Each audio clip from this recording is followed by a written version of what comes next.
Hello students, good morning. And today I will going to start a deduction of Ohm's law on the basis of drift velocity. Okay.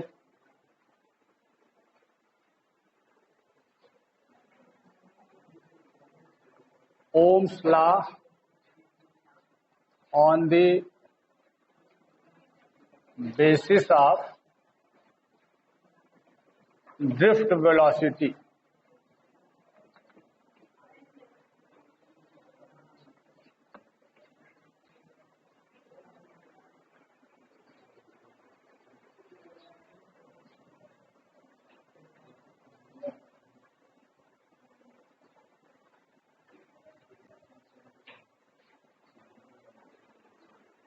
You know that relation between current I and drift velocity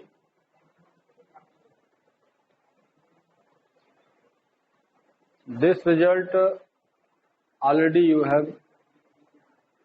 I is equal to NEA VD. ये drift current और drift velocity में relation आपको prove कराया गया था, ठीक है ना। where n is number of free electrons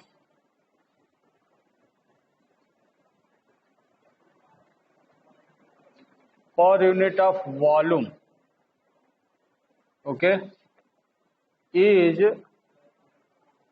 charge of electron, A is cross section area of conductor. Conductor it means wire.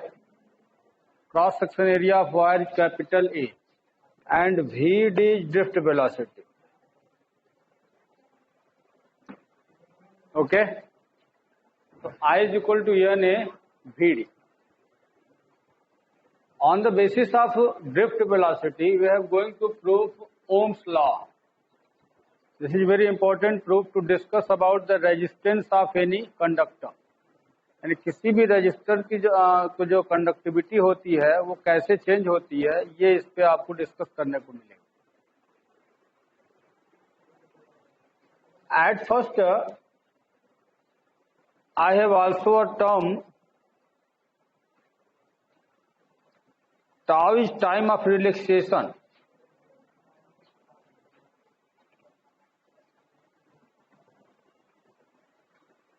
You know it? Tau is the time relaxation. What is time relaxation? Time relaxation.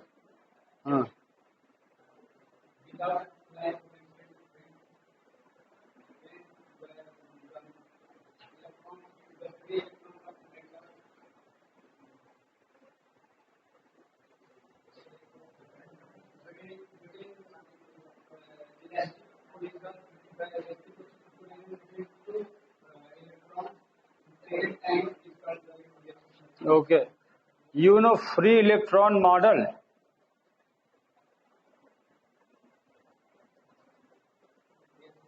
Free electron model it means कि आपको ये बताया गया कि if you have a conductor and some free electrons here,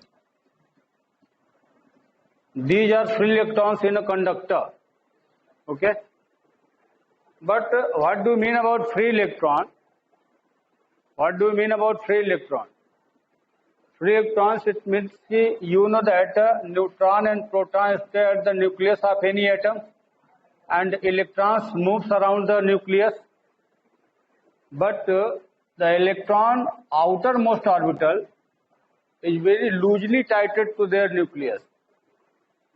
जो outer most electron होता है outer most orbit में, वो इलेक्ट्रॉन अपने न्यूक्लियस से लूजली टाइट होता है, मतलब उसका जो बॉन्डिंग होता है वो बड़ा वीक होता है.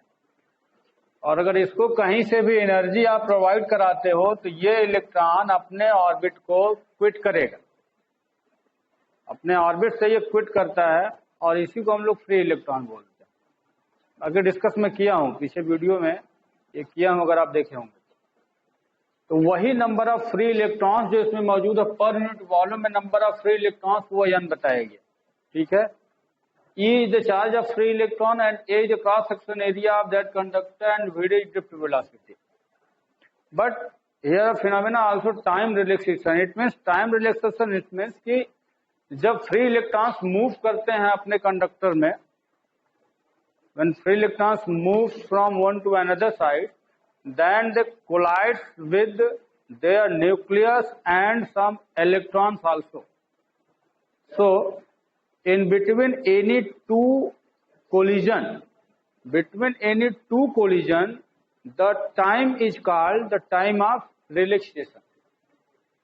यानी कि दो क्रमागत टक्कर, दो अल्टरनेटिव टक्कर जो उसकी होती है, कॉन्जिक्यूटिव टक्कर होती है, उसके बीच का जो फ्री टाइम मिलता है उसको, उसी को हम लोग टाइम रिलैक्सेशन बोलते हैं।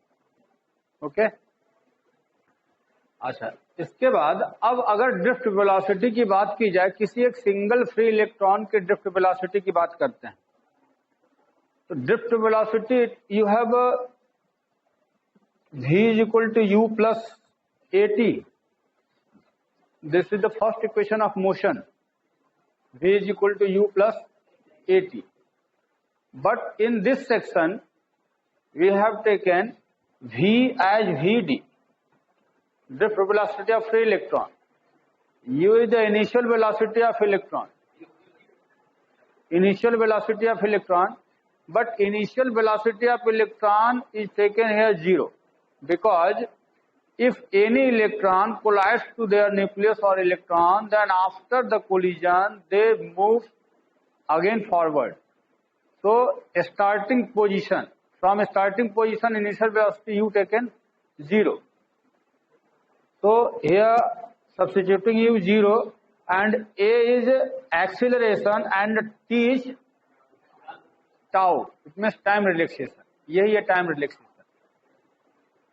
मतलब हम यहाँ के जो वैल्यू को कैसे इस पे सेटअप करते हैं, इक्वेशन पे कैसे सेटअप करते हैं, ये आपको समझाया गया। ठीक है, क्योंकि इसको अगर मैं लेकर के प्रोवाइड करता हूं आपको ये फार्मूला, तो ज्यादा क्लियर समझ में आए।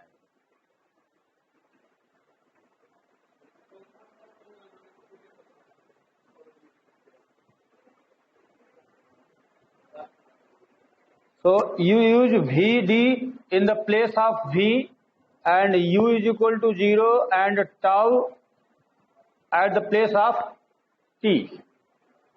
जो टाइम t है उसको हम टाइम रिलैक्सेशन की तरह यूज करेंगे। इनिशियल वेलोसिटी u को हमने 0 ले लिया है, तो अब आप ये चेक करो कि Vd को हम a टाउ लिख सकते हैं।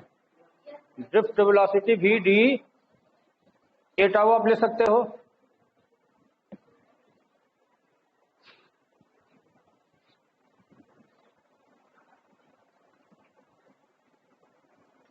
Okay, but you know that acceleration a is denoted by f by m,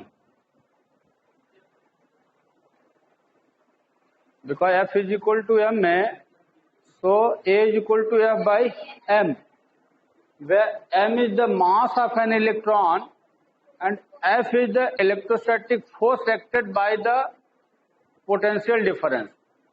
आपको बताया गया जब पोटेंशियल डिफरेंस आप उस पर अप्लाई करते हो वायर के क्रॉस, तभी इलेक्ट्रॉन मूव करता है, और वो इलेक्ट्रॉन मूव करने के लिए यही फोर्स उसको चाहिए।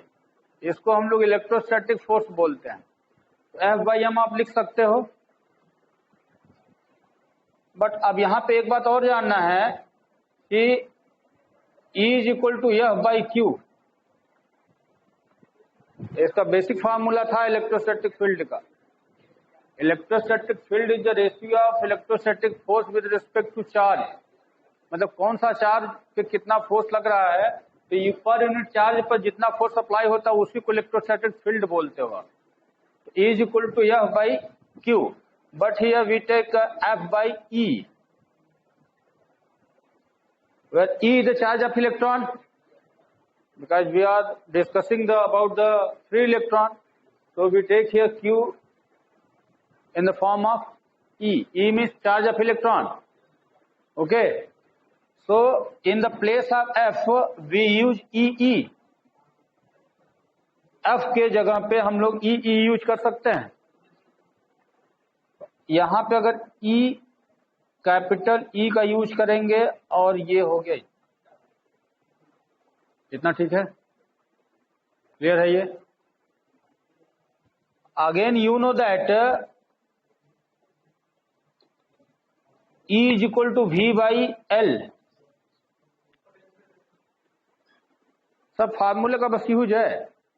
E is equal to V by L या V बाई D यूज किया जाता है कभी कभी, डिस्टेंस। जैसे किसी क्रॉस सेक्शन एरिया, किसी कोई क्रॉस सेक्शन वायर्ड है, अगर लेंथ उसका L है और उसके क्रॉस पोटेंशियल V अप्लाई किए हो, तो जो फील्ड क्रिएट होता है वो V बाई L से डिनोट किया जाता है। ये सारा पीछे का सब फार्मूला है, सब पढ़ाया जा चुका है, आप उसमें चेक करिए। वहां पे जैसे कि दो प्लेटें हैं, एक पॉजिटिव और एक नेगेटिव, इसके बीच अगर डिस्टेंस D है तो जो फील्ड क्रिएट होता है इसमें E is equal to V by D use किया जाता है। अगर इसके अक्रॉस पोटेंशियल V है, E is equal to V by D, लेकिन यहाँ पे V बाई L हम यूज कर सकते हैं। तो इसके जगह E के जगह फिर से अगर V बाई L यूज करेंगे तो ये हो जाएगा EV अपान ML टाउ, EV अपान ML इंटू टाउ। ओके, यहां तक ठीक है, कोई प्रॉब्लम किसी को? अब बस करना यह है कि इसी फार्मूले को, VD की वैल्यू को हम सब्स्टिट्यूट करने जा रहे हैं इस इक्वेशन, ठीक है।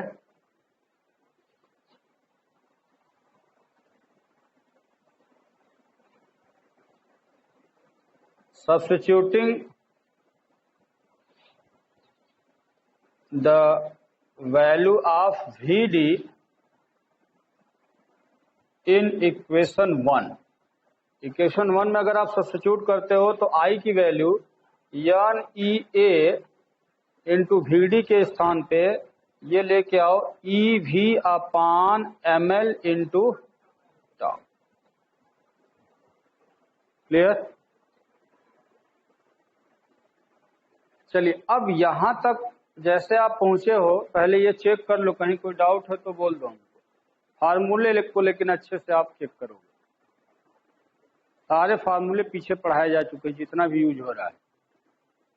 और इसलिए मैंने कहा था कि पीछे का जितना वीडियोज है उसको आप अच्छे से क्लियर करो, क्योंकि देखो ये इलेक्ट्रोस्टैटिक है, इसके बाद मैग्नेटिज्म स्टार्ट होगा, और इन सबको पढ़ने के लिए पीछे के जितने चैप्टर पढ़ाए गए हैं उसको अगर बिना कवर किए आप मेरे साथ रहोगे तो समझ में नहीं आएगा।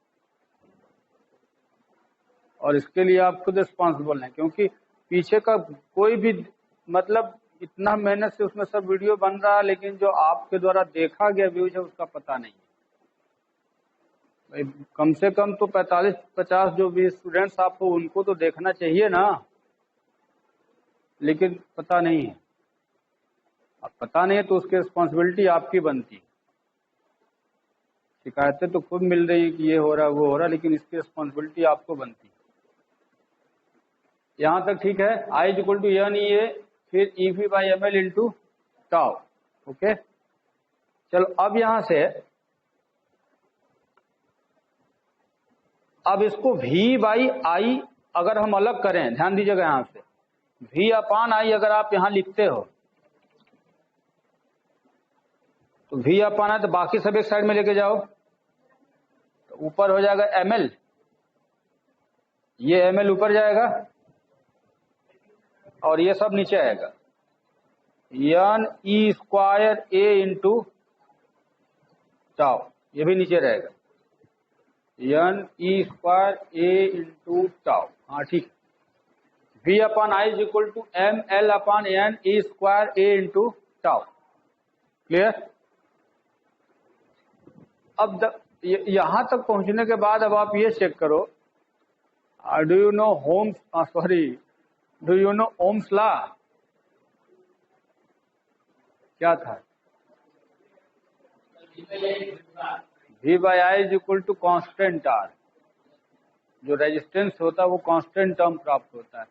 हम अगर ये प्रूफ कर दें कि V बटे I में ये कांस्टेंट टर्म है तो ओम्स लॉ प्रूफ हो जाएगा। लेकिन हमको ये भी तो बताना पड़ेगा कि ये कांस्टेंट कब होगा। अब जरा सुनिएगा बिल्कुल ध्यान से। आपको ओम्स लॉ में एक कंडीशन बताया जाता है कि if the physical status of any conductor are constant. Physical status means कि लेंथ उसका, क्रॉस सेक्शन, टेम्परेचर, ये सारी चीजें उसकी अगर कांस्टेंट हैं तब V अपॉन I जो होता है वो कांस्टेंट होता है। यही ओम्स लॉ में बताया गया, वो कंडीशन है। तो वो कंडीशन भी हम इसमें अप्लाई करते हैं कि क्या अगर ऐसा हुआ कि टेम्परेचर कांस्टेंट हो, उसका क्रॉस सेक्शन एरिया कांस्टेंट हो, लेंथ कांस्टेंट हो, तो ये पूरा जो ये पूरा दिया हुआ क्वांटिटी सभी कांस्टेंट होंगे। चलो बारी बारी से चेक करते हैं। सबसे पहले तो mass of an electron does not change. Mass of an electron is constant, okay, वो तो बदलेगा नहीं। Number of electron per unit of volume बोला गया, वो भी एक कांस्टेंट रहेगा। पर यूनिट वॉल्यूम बोला गया तो वो कांस्टेंट रहेगा, वो घटेगा बढ़ेगा नहीं। Charge of electron is also constant. तो 1 2 3 टर्म्स तो ये तो ऑलवेज कांस्टेंट रहेंगे, इसके बारे में हमें ज्यादा सोचना ही नहीं है।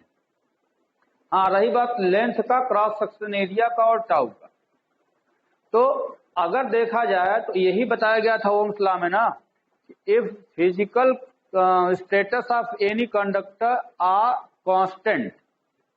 फिजिकल स्टेटस का मतलब उसमें बताया गया था कि उसका लेंथ है, क्रॉस सेक्शन एरिया है, टेम्परेचर है, ये सब अगर न बदले तो V और I का रेशियो कांस्टेंट मिलेगा ऑलवेज। ठीक है, तो यहां पर भी वही कंडीशन है कि ये तो सब कांस्टेंट हो गया, और अगर टेम्परेचर कांस्टेंट हुआ तो टाउ भी कांस्टेंट होगा। टाउ टाइम रिलैक्सेशन है ये। अगर टेम्परेचर भी कांस्टेंट हो गया तो टाइम रिलैक्सेशन टाउ भी कांस्टेंट होगा, और लेंथ और क्रॉस सेक्शन वैसे कांस्टेंट रखना है आपको अकॉर्डिंग टू। अगर ये तो यहां पे लिखना पड़ेगा कि if L A tau are constant, L A and tau are constant, then V upon I is equal to constant। ये पूरा कांस्टेंट हो जाएगा। और ये Ohm's law according to Ohm's law, यहाँ पे ऐसे भी लिख सकते हो, but we know that according to Ohm's law if L A tau are constant for the conductor then the RHS side of this equation is constant। ठीक है, लेकिन इसी कांस्टेंट को अब हम कह सकते, लेकिन V अपन I को तो R बोला गया था ना, but according to Ohm's law V upon I is constant and taken as the resistance of conductor denoted by capital R। Okay, तो denoted by capital R, so capital R and constant term total value आप लोगे ML upon N E square A into tau. This is the resistance of any conductor. अब इस फार्मूले को discuss हम लोग करेंगे जब बहुत अच्छे रिजल्ट्स इसमें निकलेंगे कि जितना इसमें फार्मूले में आप देख रहे हो ये रेजिस्टेंस को इफेक्ट करता है। रेजिस्टेंस मतलब कैसे चेंज होता है उसका पूरा एक्शन रिएक्शन आपको जानना है, तो इस फार्मूले को याद रखना होगा। ठीक है, ये फार्मूला है पूरा डिस्कस करता है रेजिस्टेंस के बारे में। और अब हम बड़ा इजीली देख सकते हैं कि अगर cross section area and temperature constant हुआ तो resistance of any conductor is directly proportional to the length of that wire. यानी कि अगर लेंथ छोटा हुआ वायर का तो उसका रेजिस्टेंस कम होगा, और बड़े लेंथ का अगर वायर है तो उसका रेजिस्टेंस ज्यादा हो। समझ में आ रहा है? क्योंकि फार्मूला बोल रहा है कि R is directly proportional to the length of wire. तो जितना लंबा लेंथ का वायर होगा उसका रेजिस्टेंस उतना हाई होगा, लेकिन इसमें शर्त है कि ये कांस्टेंट रखना होगा आपको। क्रॉस सेक्शन एरिया वही होना चाहिए, टेम्परेचर वही होना चाहिए, केवल लंबाई आप घटा बढ़ा सकते हो तब ये डायरेक्टली। ऐसा नहीं कि आप इसको भी बढ़ा रहे हो और ये भी बदल जा रहा है, तब फिर बिगड़ जाएगी बात। क्योंकि जब भी किसी, जैसे कि आप इसको जब भी प्रोपोर्शनल का साइन लगाते हो ना, R प्रोपोर्शनल टू L, तो इसमें बाकी सारे टर्म्स को कांस्टेंट होना चाहिए। लोग बस डायरेक्ट फार्मूले में घुस करके करते हैं कि ये प्रोपोर्शनल है, ये कर लो, ये इनवर्सली प्रोपोर्शनल है, ये कर लो, लेकिन ये बताया जाना चाहिए कि other terms will become constant, मतलब जितने बाकी टर्म्स है सब कांस्टेंट होने चाहिए, तभी वो वेरिएशन आपको दिखाना है। ठीक है ना। इसी तरह से अगर लेंथ को हम कांस्टेंट रखें तो R is inversely proportional to the cross section, यानी एक ही लेंथ का वायर लीजिए, लंबाई अगर एक ही हो, एक वायर पतला हो एक वायर मोटा हो, तो मोटे वायर का रेजिस्टेंस कम होगा और पतले वायर का रेजिस्टेंस ज्यादा होगा। जितना पतला वायर होगा उसका रेजिस्टेंस उतना ज्यादा होता है, और जितना मोटा वायर होगा उसका रेजिस्टेंस उतना कम होता है।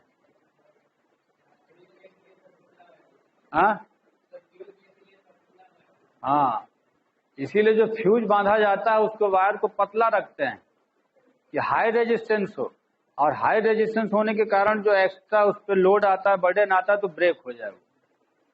फ्यूज का यूज ही किया जाता है जिससे कि जो ड्रेनेज उसको बचाया जा सके, कंट्रोल किया जा सके। समझ में आया। तो इस तरह से ओम्स लॉ को हम लोगों ने प्रूव किया है on the basis of drift velocity. ठीक है, मिटा दें इसको।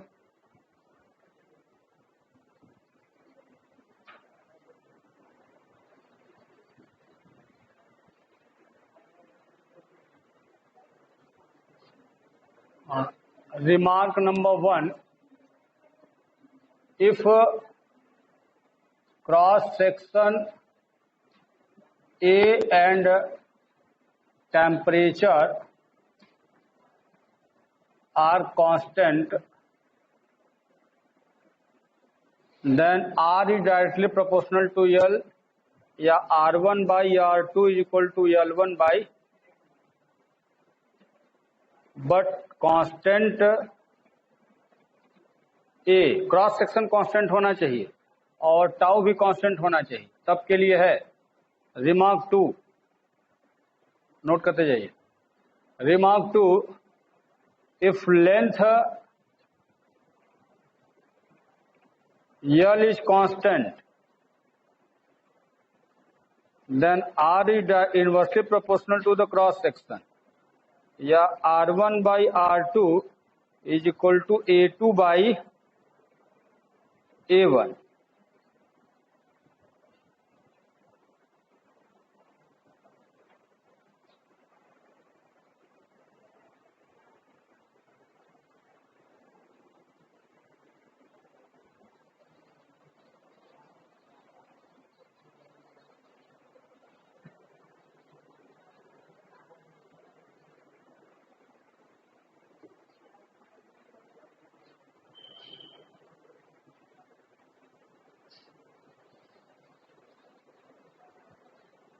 Now further remark number 3rd.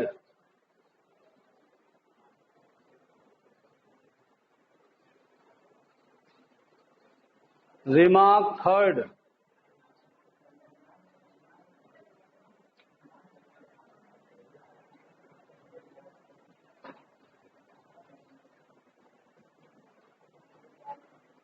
Remark 3rd में लिखोगे एक line.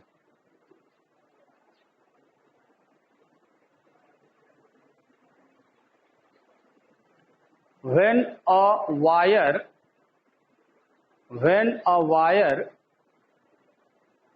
of initial length small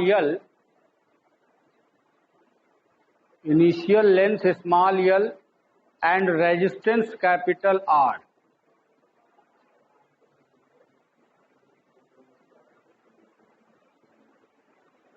is stretched up to n times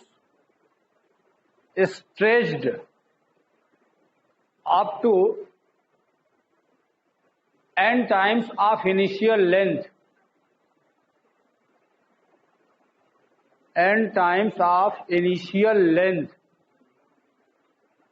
then how many times resistance increases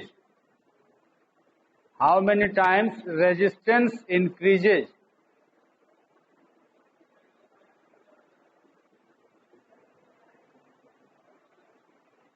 देखो ये तो एज ए क्वेश्चन लिखे हो, बट फार्मूला पहले से जान लो कि जो न्यू रेजिस्टेंस आर डैश होगा वो एन स्क्वायर आर होगा। इनिशियल रेजिस्टेंस का एन स्क्वायर टाइम्स हो जाता है। अगर लेंथ को एन टाइम्स आप इंक्रीज करते हो तो जो रेजिस्टेंस है एन स्क्वायर टाइम्स इंक्रीज कर जाएगा, ठीक है। लेकिन इसका प्रूफ हम लोग कर लेते हैं।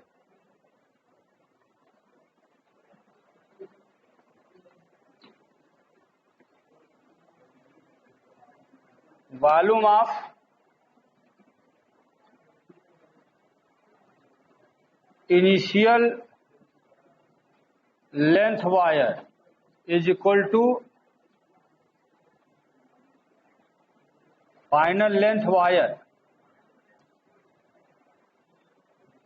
ये जरा समझोगे, जो भी वायर होगा इस समय इनिशियल लेंथ इसका यल है और रेजिस्टेंस आर है, लेकिन इसको स्ट्रेच कर दिया गया, खींच करके बढ़ाया गया।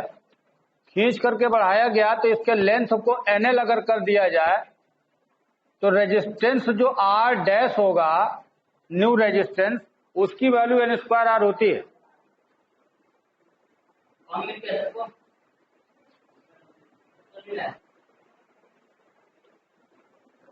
तो volume of initial length wire is equal to final length wire. Because कि अगर आपके पास जो लेंथ वायर है उसी को आप स्ट्रेच करके खींच रहे हो तो वॉल्यूम में तो कोई चेंज होगा नहीं। तो इनिशियल वॉल्यूम और फाइनल वॉल्यूम ये तो दोनों इक्वल होगा, ठीक है। चलो मान लेते हैं कि इनिशियल लेंथ को हमने यल कहा है, sorry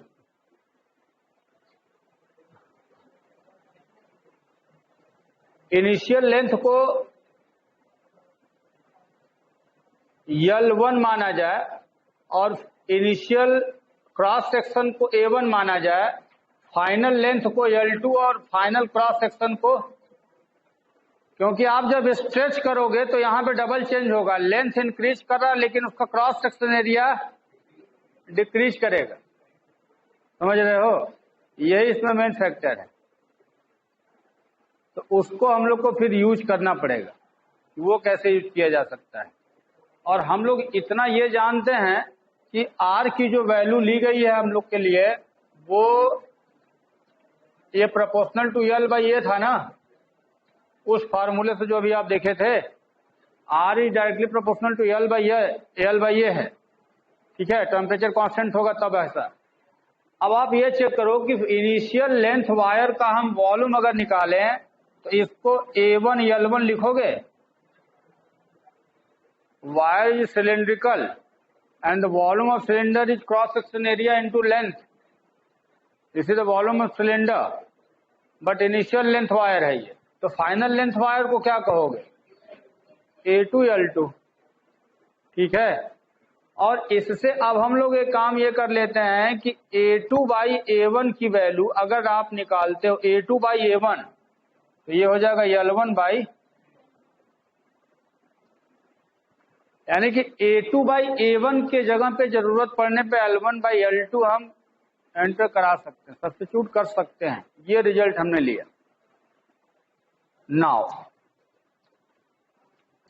we know R is directly proportional to L by A, या R1 by R2 is equal to L1 by L2 into A2 by, लिखा जा सकता है। R1 by R2 को आप L1 by L2, ये डायरेक्टली प्रोपोर्शनल, जबकि ये A जो है इनवर्सली प्रोपोर्शनल है, तो इसको उल्टा लिखना पड़ेगा A2 by A1। अब बट A2 by A1 की वैल्यू कितनी है, ये भी तो L1 by L2 है ना, यहां से बाय इक्वेशन 1। और अब ये मिल गया L1 बाई L2 का होल स्क्वायर।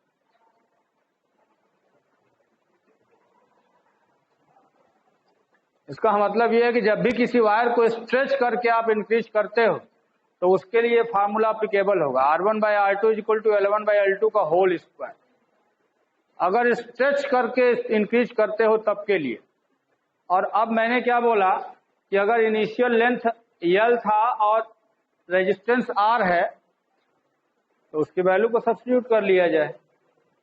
R1 के जगह क्या रखोगे? R, R2, R डैश, ये फाइनल रेजिस्टेंस हमको पता करना है।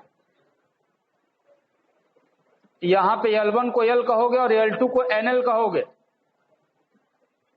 समझ में आ रहा है? ये हमने L1 को L बोला गया था इनिशियल लेंथ, और फाइनल लेंथ इंक्रीज करके NL आप यूज कर लिए हो। ठीक है, L से L कैंसिल होगा तो ये 1/n² आएगा। तो R by R dash is equal to 1/n²। तो R dash is equal to, ठीक है, note it.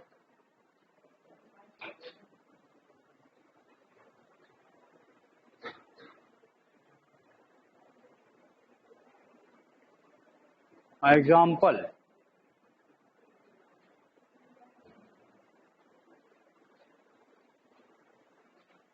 if a wire is stretched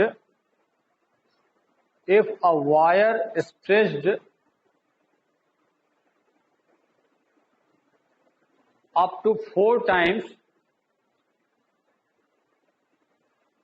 of initial length,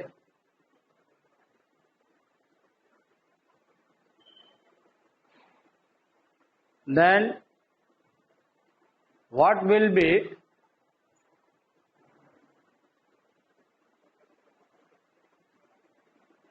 the final resistance of wire?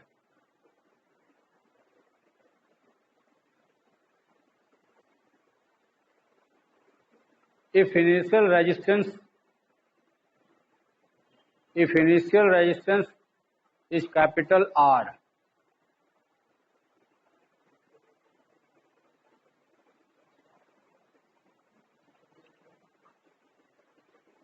क्या करोगे? R dash is equal to 4² R यानी 16 time, बस इतना। इसका direct use आप कर सकते हो, बट ये ध्यान रखना ओनली स्ट्रेचिंग केस है ये। अगर किसी वायर को काटा जाए या उसमें जोड़ के बनाया जाए तब इसका यूज नहीं करना है। वही तो बोल रहे हैं, कंप्रेस जब करोगे, उसी वायर को अगर कंप्रेस करके कर रहे हो तब भी इसका यूज किया जा सकता है। स्ट्रेचिंग या कंप्रेसिंग केस दोनों के लिए अप्लाई है ये, ठीक है।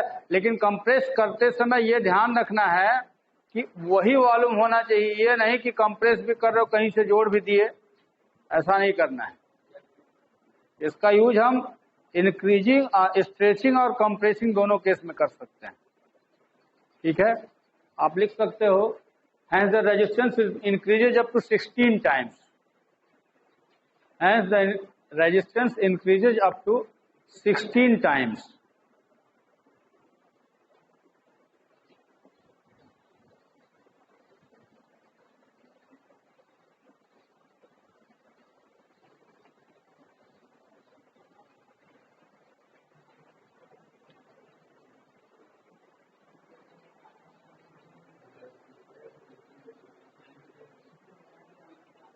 Now come to the next topic, specific resistance.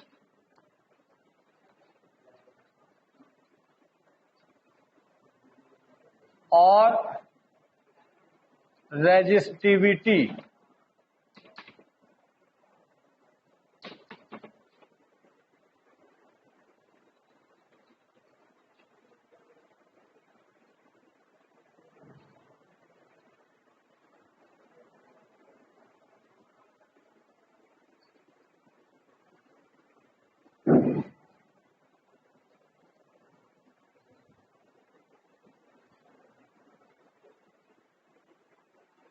If a conductor wire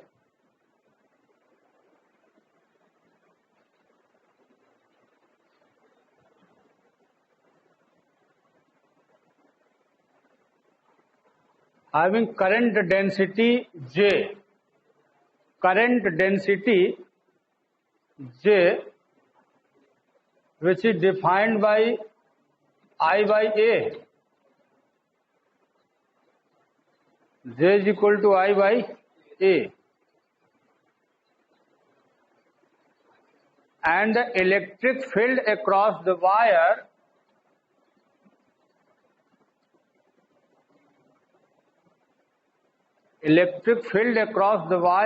E is equal to V by L. Then नीचे से लिखोगे then the ratio E by J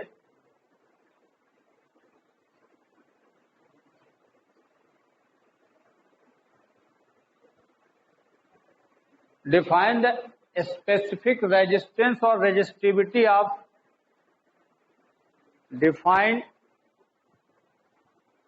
specific resistance or resistivity of metal of that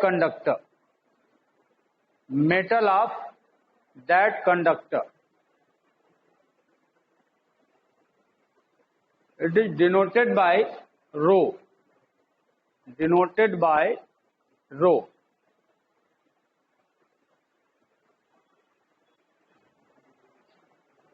नीचे लिखो hence rho is equal to E by J.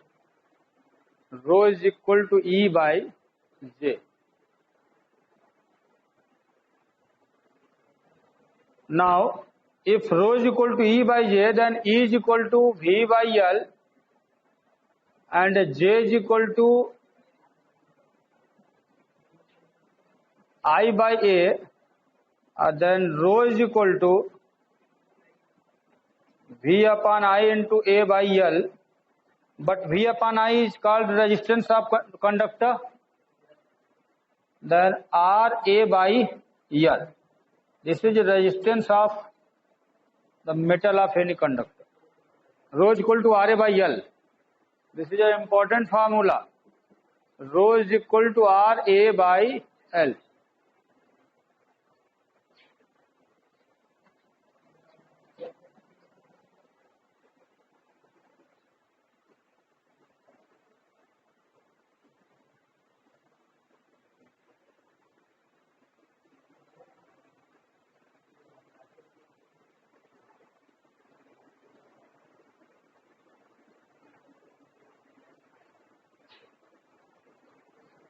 Okay.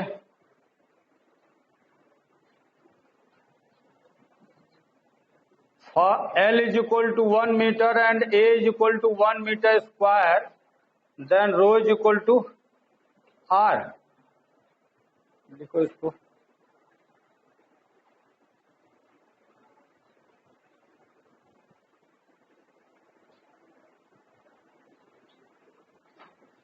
hence the resistance of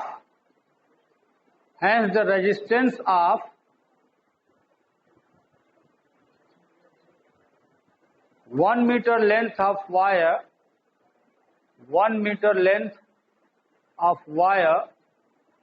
having unit cross section area is called specific resistance.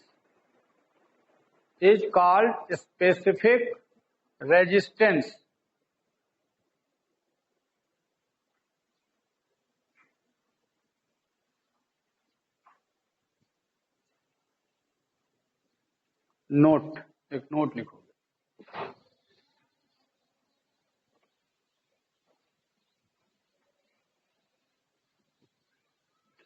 Specific resistance is the natural property. Specific resistance is the natural property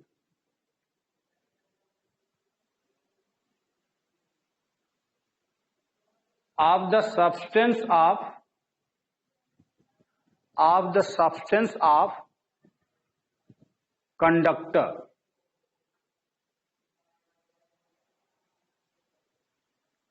Full stop.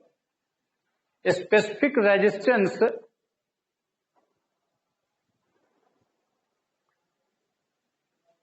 does not change, specific resistance does not change by the changing of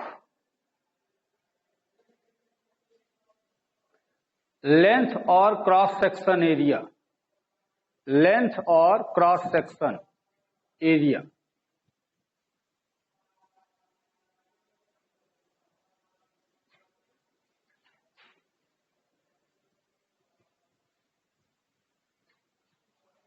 ये line जो लिखे हो बड़ा important line है, सुन लेना कि resistance तो change हो सकता है, लेंथ और क्रॉस सेक्शन घटेगा बढ़ेगा तो रेजिस्टेंस बदलता है, लेकिन स्पेसिफिक रेजिस्टेंस चेंज नहीं होता, क्योंकि स्पेसिफिक रेजिस्टेंस किसी मटेरियल का वो नेचुरल प्रॉपर्टी है, वो मटेरियल पे डिपेंड नहीं करता, केवल लेंथ क्रॉस सेक्शन से उसका कोई लेना देना नहीं।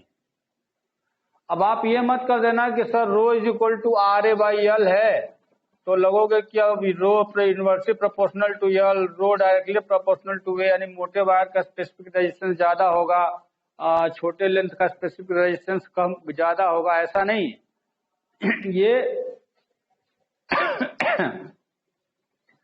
ये दोनों जो है रो इस पे डिपेंड नहीं करते। ये प्रिकॉशन है, बहुत अच्छे से समझ लेना, क्योंकि ये नेचुरल प्रॉपर्टी आप पढ़ रहे हो सब्सटेंस का, ये चेंज नहीं होता, क्रॉस सेक्शन एरिया लेंथ पे डिपेंड नहीं करता, और जबकि रेजिस्टेंस जो है वो डिपेंड होता है। उसमें लिख लो where is the resistance of wire depends on the length and cross section. The resistance of wire depends on the length and cross section.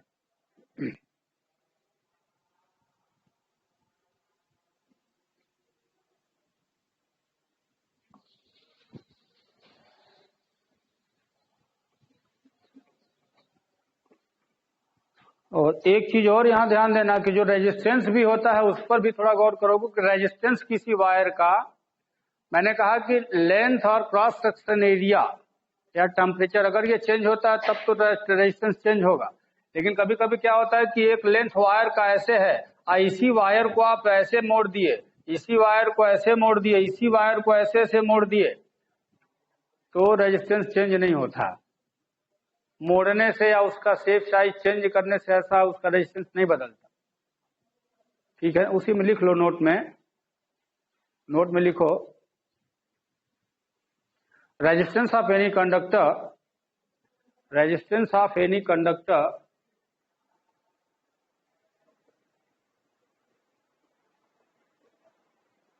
does not depend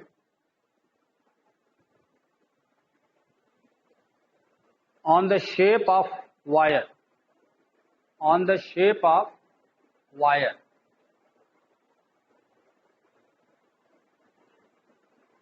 size अलग होता है, शेप अलग होता है, ध्यान दीजिएगा।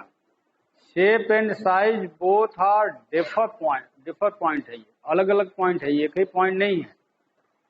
साइज का मतलब उसके लेंथ क्रॉस सेक्शन एरिया सब साइज मेजर करता है, लेकिन जो शेप होता है उसका कैसा है, वो लंबा है कि एस टाइप का है कि एम टाइप का है कि गोल मोड़ा गया है, ये उसका शेप है। तो शेप पे डिपेंड नहीं करता रेजिस्टेंस, साइज पे डिपेंड करता है, उसका मोटाई मोटा है, पतला है, लंबा है, ये इस पे डिपेंड करता है। ठीक है ना। हाँ, next heading, unit and dimension of specific resistance. Unit and dimension of specific resistance.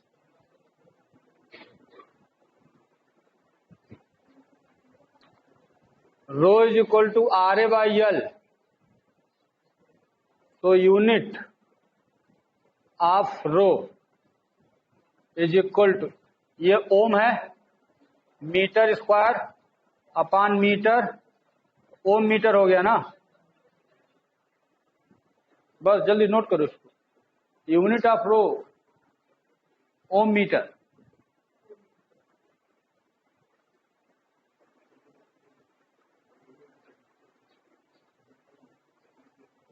चलो डायमेंशन ऑफ रो, डायमेंशन कैसे लिखोगे? तो रो के लिए क्या डायमेंशन होता है? रो के लिए डायमेंशन क्या लिखते हो? V बाई एल होता है ना, और V is equal to I R, sorry R is equal to V upon I है ना। I एम्पियर हो गया, V वोल्ट, वोल्ट हो गया जूल पर कूलाम, वोल्ट जूल पर कूलाम को बोलते हो, और जूल ये है न्यूटन मीटर, अपान कूलाम के लिए एम्पियर सेकेंड, फिर एम्पियर, और ये हो जाएगा MLT -2, और ये मीटर है यल के लिए, और ये एम्पियर स्क्वायर सेकेंड। तो ML2 T -3 A -2, this is the dimension of resistance. तो अगर रेजिस्टेंस का डायमेंशन आप लिखते हो तो ML2 T -3 A -2, लेकिन बगल में मीटर लगा हुआ है तो एक यल इंक्रीज हो जाएगा, ML3 T -3 A-, this is the dimension of रो।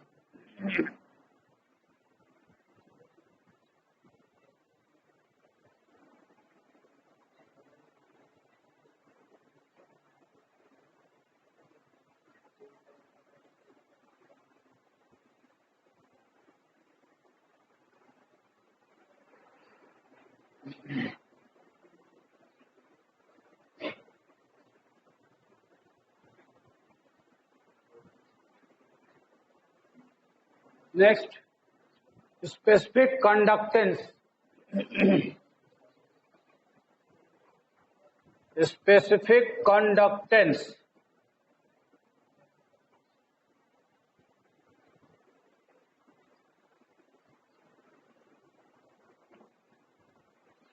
लिखोगे, the reciprocal of specific resistance,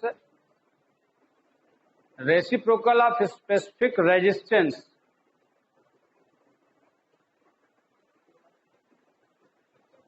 is called specific conductance, is called specific conductance।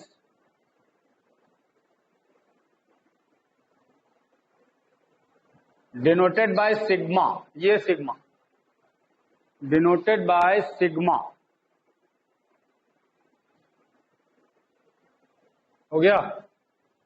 now sigma is equal to 1 by rho, sigma is equal to 1 by rho, हो गया।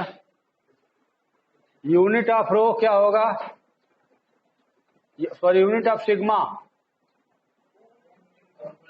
पर ओम पर metre, उल्टा हो गया ना, ओम metre इसका था, रिवर्स कर दो, पर ओम पर मीटर, या इसको मोहो पर मीटर भी बोलते हो, पर ओम को मोहो भी कहा जाता है, ओम का उल्टा मोहो, हो गया। और डायमेंशन इसका कैसे लिखोगे, इसका जितना पावर है सबको नेगेटिव को पॉजिटिव, पॉजिटिव को नेगेटिव बना दो तो उसका डायमेंशन मिल जाएगा।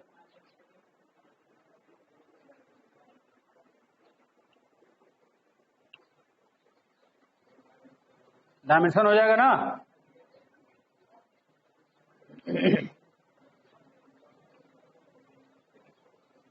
हो गया। एक और हेडिंग डालो,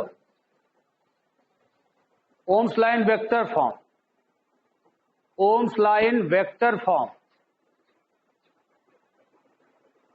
ये कभी कभी 1 मार्क्स में पूछ दिया गया है बोर्ड में, ohms line vector form.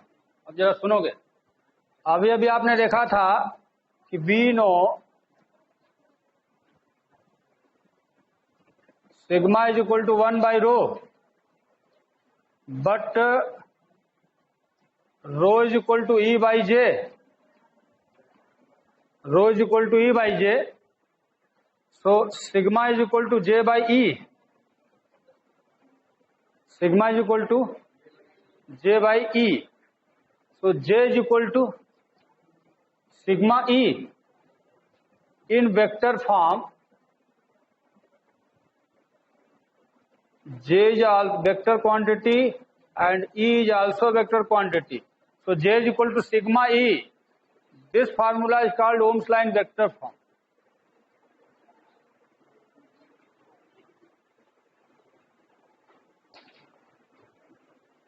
Last में इसको नोट करके यहां लिख लेना. This formula is called Ohm's law in vector form.